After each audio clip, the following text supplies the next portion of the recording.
Chapter 1. The Mirror Breaks. This story truly begins 4 years after the Ladychell left Castle Aperture. The Queen, though now aware of her past concerning the king, still ruled in ever-growing discontent. Regaining her crown had only strengthened her wish for the trial to continue.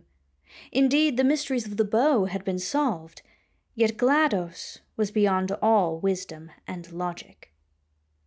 The Queen's 2 most loyal subjects were the Lord Atlas and the Lady Peabody.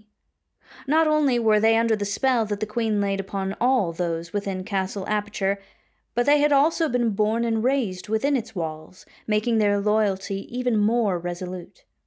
The Lord Atlas was a short, stocky fellow with wide shoulders and a serious glance. The exact opposite was the Lady Peabody, who was tall and straight and held herself in the most rigid posture. They, along with the rest of the knights and servants who were still under GLaDOS's control, remained in the castle, serving the Queen. Yet their loyalty was more a curse than a blessing concerning the trial. GLaDOS needed the determination of an adversary to learn the secrets of the bow. She needed the Ladychell. And so it was, on one particular night, GLaDOS sat upon her throne and turned her eyes towards the mirror that had played so vital a part all those years ago. And thus did she regret her decision and the loss of her most worthy adversary. Within that very mirror, in a realm that none could tell the nature of, Sir Wheatley and Sir Kevin were still held prisoner. They had no comprehension of how much time had passed, but Sir Wheatley believed that it had been ages. In that dark and shapeless world, the only source of light was the dim glow from the other side of the enchanted mirror. Yet it only served to be a reminder of what they had lost, rather than a point of hope. And so it was that on that one particular night, Sir Wheatley, still filled with the regret of his actions, stood before the smooth grey oval of the mirror, and longed to return to the land that he had come from. The more he thought of those days before he had been trapped, the more angered he became. In a burst of frustration, he struck the mirror with all his might, and to his amazement, it began to crack. He struck it again, but he was not strong enough to break the glass completely. The Queen's contemplation was interrupted by the cracking of the mirror. It was then that she remembered the fool trapped inside, and thus did an evil solution to her regret crowd her thoughts. She took up her iron scepter and struck the mirror where it hung next to her throne. As the cracks spread across the glass, it began to glow with an unnatural blue flame, and before the Queen could take a breath, the 2 wayward knights shot out of the mirror and fell upon the throne-room floor. The cracks in the mirror reached the frame, and suddenly it splintered into large, sharp pieces that clattered to the floor with a terrible sound. Sir Wheatley and Sir Kevin looked up in horror to see the Queen standing over them.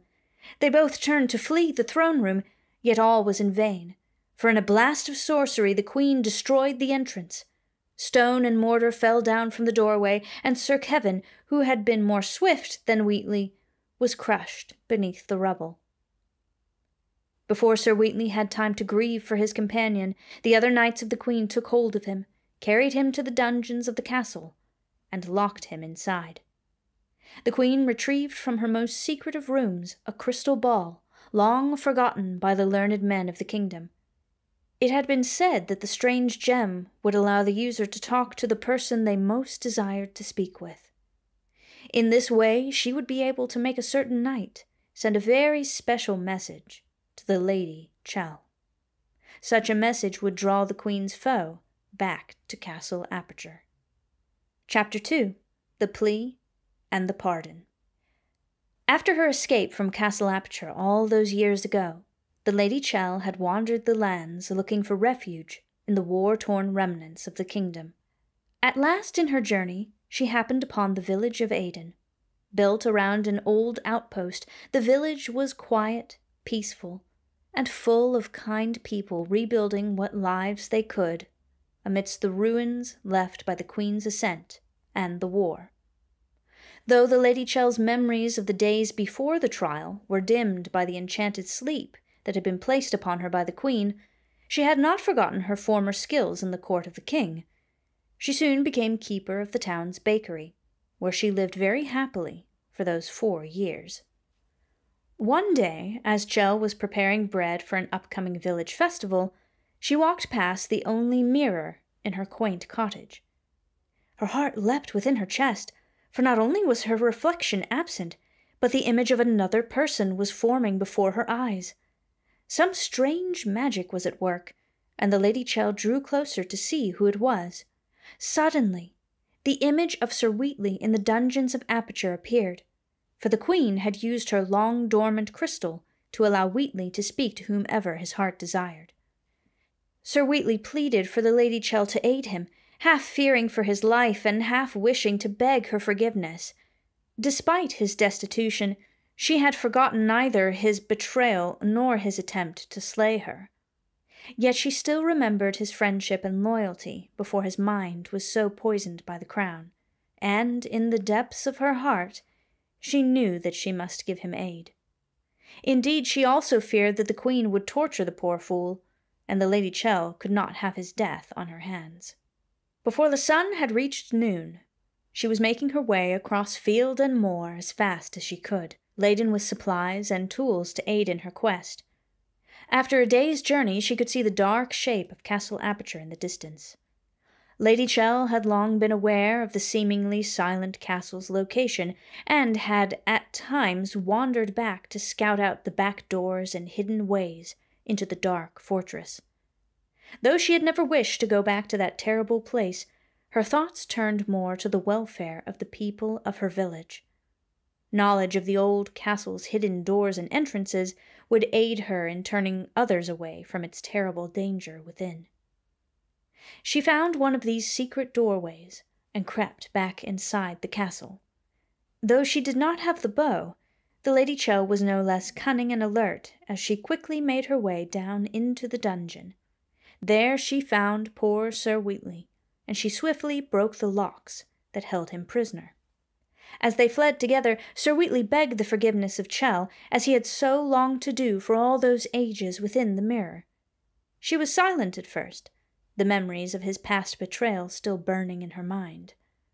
At last she spoke and had compassion on him, yet bid him prove his loyalty rather than speak it.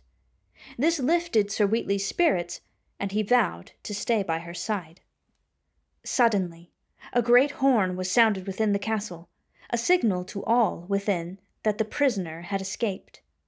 The Queen was delighted that her plan had not been in vain, and she ordered her guards to pursue and capture the Ladychell at all costs. Soon Wheatley and Chell were fleeing for their lives through the castle. Alas, Wheatley's armor slowed him down in their haste, and thus did the Ladychell advise him to remove all metal and articles of rank that associated him with the castle. They happened upon an older part of Aperture, where they found a great store of uniforms and other clothing. Here Sir Wheatley traded his knight's tunic of grey and bright blue for the common garb of a peasant. He did this reluctantly, though he inquired if he might keep his sword. He was not skilled in sword-play, and there was little chance that he would ever wield it, but Chell consented. They fled down passageways and hidden halls, until they were almost to the secret entrance that the Ladychell had come through. Yet as they approached it, one of the Queen's most formidable knights leapt up behind them. This knight was a very large and strong servant of the Queen, who was often instructed to remove unwanted visitors from the castle, and thus he had earned the title, the Escort. This formidable knight lunged at the Ladychell, for he had only been instructed to capture her, and thus paid no mind to the fool. Wheatley, seeing the knight was not after him, fled to the secret door in hopes of escape. The Ladychell was not strong enough to take on such an adversary, and in the struggle she was gravely wounded. She called out to Sir Wheatley to help her, but Wheatley only cowered, his hand upon the door, ready to open it and flee the castle. Yet as he looked back and saw Chell fallen and so gravely wounded, he remembered his vow, and rose up and struck a mighty blow to the escort's head. The large knight had been turned away from Sir Wheatley, and, at one blow from the fool, the escort fell forward to the ground and struggled to right himself. Before the escort could recover and pursue them, Wheatley took up the Ladychell in his arms and carried her through the secret door. They stepped from the castle out into the bright sun, and the door shut behind them.